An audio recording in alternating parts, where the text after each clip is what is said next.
firstly, I would like to thank you all for the immense support on the last video. It's kind of crazy how well that video actually did, considering that I got like 2 views on like a good day. But anyways, you guys have your ATP bio coming up, so I figured that I'd make a video of my iconic difficult questions. So without further ado, let's just get right into it. Okay, so let's start this off with a drawing question.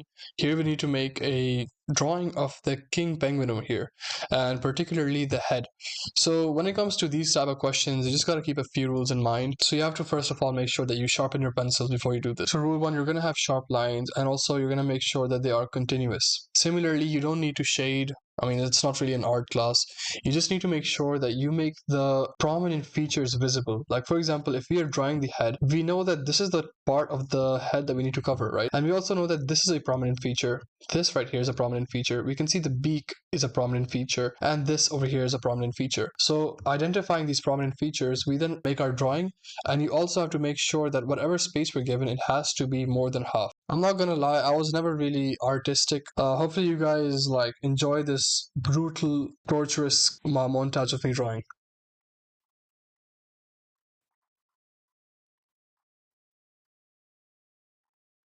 Okay, so you guys kind of get the idea of what I was trying to draw here. And while drawing this, I kind of remembered that King Penguin edit of like the mogging penguin.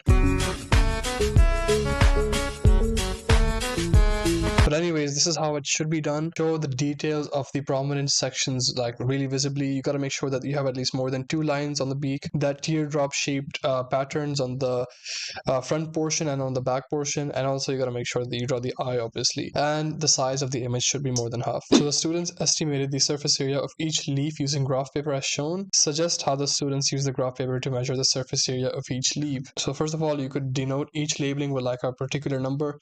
So let's say from 0 to 1, this is like 1 centimeter, so this would be like 0.1. So first of all, you need to establish like a proper axis essentially. After you're done denoting the axis, then you would make sure that you count the number of squares that actually occupy within this leaf, because again, this leaf covers a specific area of squares, and you have to make sure that if you have like a box like this which covers more than half the leaf, you still have to include that. So essentially we're going to be talking about how we need to count the number of squares occupied by the leaf and include squares that are more than half full. Following step would be calculating the area of one of the squares and multiplying it by the total number of squares. And why do we multiply the final answer by 2? That is because the leaf surface area consists of the top side and the bottom side. So we have to make sure that we include the bottom side as well. Dialysis tubing acts as a partially permeable membrane and can be used to represent a model cell to investigate osmosis, plan an investigation out of how different concentrations can affect the movement of water into or out of the dialysis tubing. So what exactly is a dialysis tubing? So dialysis tubing is going to be like a tube obviously, which contains tiny holes which usually prevents solute from moving out. Like it's only going to be a medium for solvents to move in and out. So we're going to figure out if you have different concentrations. Let's say this is 1 beaker, 2nd beaker, 3rd beaker, and if we're adding a dialysis bag in each of them, then what is going to be the effect and how it actually is going to be moving in and out. So we first of all need to figure out the independent and the dependent variable. So over here, independent variable is going to be that variable that we are going to be changing so that we can measure something, which is going to be independent of any other variable in this experiment. And that is going to be the different concentrations of sugar solution, because we are not like physically measuring the concentrations, we actually have them like ready to put. So this is going to be our independent variable. Next up, we're going to have our dependent variable, and that is something that we are actually going to be measuring. Now, we know that because of osmosis, if you guys recall that graph of the potato experiment, where like usually if water moves into the potato, the mass increases. So the best way to measure effect of concentration would be to measure the mass of the dialysis tubing before and after. So we could talk about change in mass being the dependent variable. What about the control variable? Now, control variables are those variables which we keep constant. We don't want any other variable to be like affecting this experiment. So we're going to make sure that in this, temperature is usually the key thing that affects osmosis, because more the temperature, the more the osmosis. So we need to keep temperature constant. What else do we need to ensure? We need to ensure that we have equal volumes of the solution, because there's a difference between volume and concentration. Some other things that we can keep constant also includes the type of sugar, because again, different sugars have different solubilities and their molecular weight as well. So another important thing that we can include is the timing. So the time taking for soaking. the bags. Now we need to talk about the methodology of how we're going to go about with this. So to continue our answer, we're going to talk about how we prepare 3 different concentrations, and we use dilution. So first of all, for dilution, we're going to have like a stock solution. Like for example, we have like 10 cm cube of sugar solution.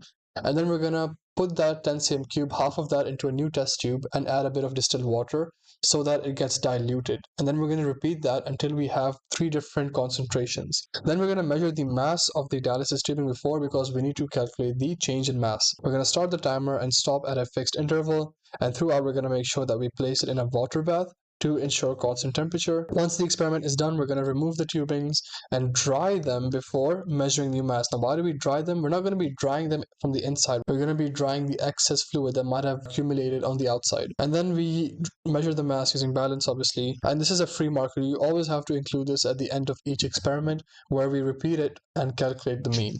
Okay, so next up we have this graph question. And the reason why I selected this question is because, again, we usually get line graphs, but what about like bar chart, histogram type graphs? So over here, always keep in mind, the left side is the independent variable, so it should always be on the x-axis, whereas the right side is the dependent, so it should be on the y-axis. Next thing that you need to keep in mind is when you label these, you need to make sure that you include the units alongside it. So we see that the width of shell has a unit, but the number of shell doesn't. Then we look at the range of data. So the range of data over here is from 8 to 138. So how do you come up with a graph that covers this line? You need to first of all make sure that your graph is going to be taking up more than half the required space, like 3/4 plus. So for that, you just need to do trial and error. You can see that from the first try, I realized that increments of 20 would be really good, because it covers a large range and it also would essentially reach 140 by the end. Then we label the x-axis for the width of shell. We see bar charts over here, and also we can see that I left an equal amount of space for each bar, which means that even in the beginning you need to make sure that the width is equal throughout. And obviously these widths, they span more than half the graph paper, and this is why this graph should be correct. Just make sure that you do this with a sharp pencil, and don't shade this, please. It's not an art class again, so hopefully this is clear. Okay, so next question, we have 7-armed starfish, scary, live in the sea. Scientists investigated the distribution of 7-armed fishes, Luidia ciliaris. So the photographs of 20 meter cube areas of seabed were taken at different depths. The depth of the water in each area was measured when the water was at its highest, and the number of 7-armed starfish in each photograph were counted. All the photographs were taken on the same date. So state 2 ways that the method used by scientists ensured that the number of 7-armed starfish counted at different depths could be compared. So to ensure that this was a fair experiment, they've already mentioned quite a few points, that it occurred on the same day. Next up, we have the same area that is taken to count these starfish. If it was like one area is counted at 20, the other is at 40, then that would not be fair. Some other points that we could include is the level of depth was measured at its highest tide, and that was constant. So that is also one other method that the scientists used to ensure that it was a fair experiment. So another common question that will come up in the first question is drawing a table, and we can see a very confusing table over here. So prepare a table and record the results in figure 1.5 and use your answer to 1A1. So obviously this is going to be 1A1. I didn't mention this, but we just need to tabulate these results. So if you were to tabulate our results, it would look something like this. Now, the trick over here is you need to make the table as simple as possible. When you see different variables, like over here, you can see 7 test tubes, you can see temperature, and you can see time. Don't try to merge all of them into like different headings. You just need to have 2 main headings, and that should be the table. Like usually you just have 2 headings, and there's not going to be more than 2. So over here we see time, and always include the units after the slash. See over here, this is another variable. I combined the test tube and temperature in one, and then I had the unit after the slash. And this is how the table should essentially look like. It should cover more than half of the available space, and it should have all the data plotted correctly. And if this is good, then you should get 3 marks. Plan an investigation to determine the effect of temp on rate of transpiration from leaves. Now I want to use a unique approach to this. I want to use the potometer, or the potometer. So what is the potometer? It's going to be this thing over here where essentially you're going to introduce a bubble and the plant starts sucking up water, and because of the water moving in, it starts moving the bubble as well. So we can do a lot of things with potometers or potometers, whatever you want to call it. So let's just talk about how we're going to use the potometer to investigate the effect of temperature. So obviously let's define our variables. The independent variable is going to be the different temperatures, because that is the thing we are changing. And the dependent variable is going to be the rate of transpiration over here. And more specifically, rate of transpiration measured by the potometer. So here is going to be our defined independent and dependent variables. Then we talk about our control variables. Now, what are some things that we're going to control? Now, obviously, transpiration is also affected by three other factors, which are going to be, we need to make sure that there is constant humidity. We need to make sure that there is constant wind speed, like there's no fans running. And also we need to make sure that the light intensity is also constant. Another extra point that you could add is you could use the same type of plant as well. Now, let me show you how we can go about with the methodology. So firstly, we need to cut the healthy leaf shoot and place it in the potometer. Once we do that, we need to seal it up and we need to essentially introduce an air bubble and then place it in a room with that specific temperature. Once we do that, then we're gonna let it get used to the environment for like some time, maybe 2-3 minutes, and then we're gonna note down how much the air bubble moves. So that is going to be the basis of our experiment essentially. So this is how we're going to be typically answering the question when it comes to potometer. Now again, we could have answered this using something else like measure the mass of the leaf, but I wanted to use a unique approach just in case a difficult concept actually like this comes up.